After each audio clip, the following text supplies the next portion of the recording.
Junior Beta Club at Delhi Charter School is bringing home the awards. Well, they performed well in a national competition, but they say what they learned goes far beyond that.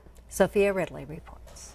We're a club and friends, and all of us are close. We do a lot together, have a lot of accomplishments and stuff. According to the National Center for Education Statistics, the social skills and interactions created in clubs directly correlates to higher grades and increased self-esteem. The students in the Junior Beta Club believe clubs like theirs would be beneficial in all schools.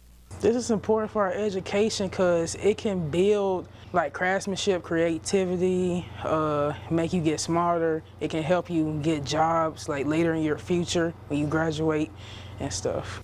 One student who's part of the robotics team says the club has helped him build a passion for programming, something he hopes to pursue in the future. Their teacher says helping kids focus on a passion is one aspect a club offers that kids don't always get during class.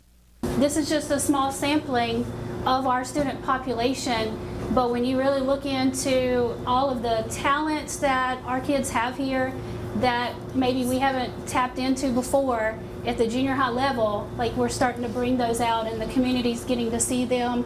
And speaking of community, the trip to nationals would not have been possible without the support of their neighbors. According to Tabitha, businesses in Delhi helped sponsor the students. The result of that support was smiles all around. I think that it shows the community that they made a good investment believing in these kids. I think that the kids are now even more pumped up for next year.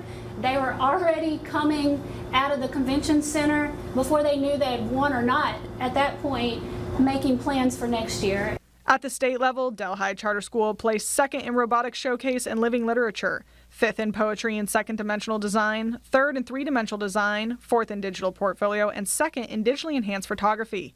At the national level, the robotics showcase team placed sixth, and in the poetry division, Isabella Davis also placed sixth. Reporting in Delhi, I'm Sophia Ridley, KNOE 8 News.